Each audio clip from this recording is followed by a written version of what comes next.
आप देख रहे हैं अंतरिक्ष लाइव न्यूज। खबर जनपद एटा से है, जहां एटा में यूजीसी रेगुलेशंस 2026 के प्रावधानों को लेकर गंभीर आपत्ति, वापसी की मांग। एटा नगर के मेहता पार्क में आज एक शांतिपूर्ण जनजागरूकता सभा एवं धरना आयोजित किया गया, जिसमें यूजीसी विश्वविद्यालय अनुदान आयोग द्वारा जारी नए विनियमन 2026 के कई प्रावधानों पर गहरी चिंता और आपत्ति व्यक्त की गई। प्रतिभागियों ने इन नियमों को भारतीय संविधान की मूल भावना, न्यायिक निष्पक्षता एवं प्राकृतिक न्याय के सिद्धांतों के प्रतिकूल बताते हुए इनकी तत्काल वापसी की मांग की।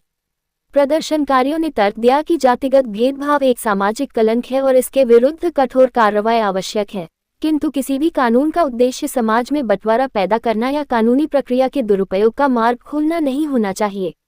उन्होंने निम्नलिखित मुख्य बिंदुओं पर अपनी चिंताएं साझा की।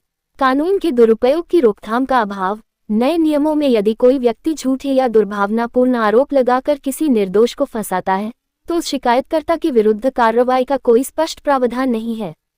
ये कानूनी प्रक्रिया को हथियार बनाने को प्रोत्साहित कर सकता है। भेदभाव की एकपक्षीय परिभाषा। नियमों में ओबीसी वर्ग द्वारा SC/ST वर्ग के प्रति किए गए भेदभाव के मामलों में कार्रवाई के प्रावधान स्पष्ट नहीं है। भेदभाव किसी भी दिशा में हो सकता है और कानून को यथार्थवादी होना चाहिए। पूर्वाग्रह की आशंका। नियमों में सामान्य वर्ग जनरल कैटेगरी को स्वतः संदिग्ध या दोषी ठहराने वाली मानसिकता झलकती है, जो न्याय प्रणाली की मूल अवधारणा निर्दोष तब तक सिद्ध न हो के विपरीत है। संस्थानों की भूमिका। शैक्षणिक संस्थान समरसता और एकता के केंद्र होने चाहिए, न कि वर्गीकरण और विभाजन को बढ़ावा देने वाले। प्रदर्शन के दौरान प्रतिभागियों ने मेहता पार्क से ठंडी सड़क होते हुए GT रोड पर एक शांतिपूर्ण मार्च किया और धरना स्थल पर जिलाधिकारी को राष्ट्रपति महोदय के नाम एक ज्ञापन सौंपा। विभिन्न वक्ताओं ने भारत के संविधान में वर्णित समानता और न्याय के सिद्धांतों की रक्षा का आह्वान किया। ठाकुर अनिल सोलंकी, जिला अध्यक्ष भारतीय मीडिया फाउंडेशन नेशनल एवं प्रदेश अध्यक्ष क्षत्रिय समाज एकता ट्रस्ट, ने जोर देकर कहा कि वर्ष 2012 के नियमों में निर्दोषों की सुरक्षा का जो संतुलन था, वह नए विनियमन में नदारद है।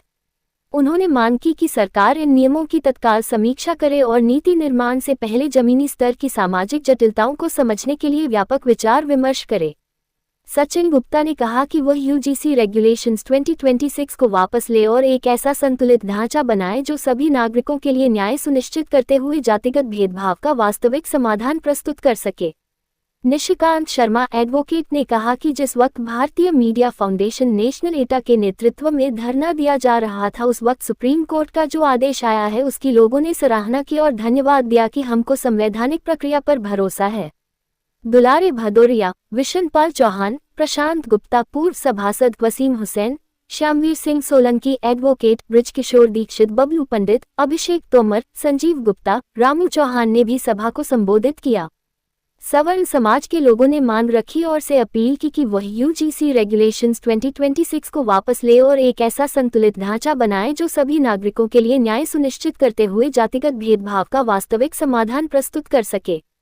ज्ञापन देने वालों में गोल्डी गुप्ता, अभिषेक तोमर, संजीव गुप्ता, अमित कुमार गुप्ता, दयानंद सिंह, हीरा पाराशर, गजेंद्र चौहान, ऋतिक चौहान, रुद्र प्रताप सिंह, रोहित प्रताप सिंह, अजीत सिंह, राजीव सोलंकी, निखिल राठौर, दीपक राठौर, विनोद राठौर, अवधेश सिंह, श्रीमती सुलेखा, बृजकिशोर दीक्षित, हिमांशु सोलंकी, निक्की भदौरिया, ऋषभ चौहान, सत्यम शर्मा, शिवम दुबे, ऋषभ तोमर, उज्ज्वल प्रताप सिंह तोमर, सिद्धार्थ भदौरिया, दिव्याश चौहान, अंकित बघेल, हिमांशु चौहान, सूरज चौहान, प्रतीक दुबे, ठाकुर संजय सोलंकी, पंडित हर्षित उपाध्याय, कुणाल गुप्ता, आदर्श पंडित, हिमांशु सोलंकी, देवांश चतुर्वेदी, अनुराग चौहान, दीपक चौहान, विशाल गुप्ता, कृष्ण चौहान, रामू चौहान, आकाश शर्मा, बलराम सिंह, सहदेव सिसोदिया, अंशुल उपाध्याय, तरुण शर्मा, कमल गुप्ता, अंशुल मिश्रा, कृष्ण गुप्ता, अंश तिवारी, आदित्य गोस्वामी, सूरज जैन, अंश तिवारी, विकास पाठक,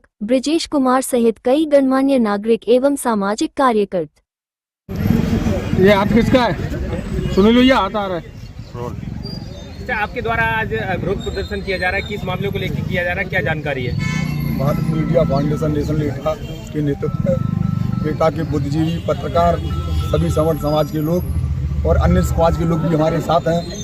हम लोगों की मांग है, जो यूजीसी बिल है ये बनाया हुआ है, इसमें जो त्रुटि है उसको पूरा किया जाए, अन्यथा अगर वो ना कर सकते हैं तो पूरा बिल जो है ये वापस करें। बात ये है कि अगर सबर समाज का लड़का या लड़की कहीं पढ़ाई पढ़ रहा है और उस पर किसी दलित ने कहीं उस पर आरोप लगा दिया या उसका अफेयर है तो उसने कहा भाई हम तुमसे प्यार करते हैं और ना माना तो कहीं हरिजन एक्ट उस पर लगा दिया, उसकी तो साल भी मारी गई, उसे पछताना पड़ेगा, नौकरी से भी हाथ धो बैठेगा।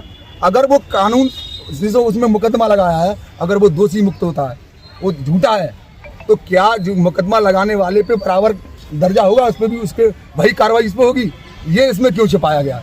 हम लोगों की मांग है बच्चे सभी के समान है, एक शिक्षा एक समान होनी चाहिए, पढ़ाई शिक्षा में और चिकित्सा में कोई भेदभाव नहीं होना चाहिए।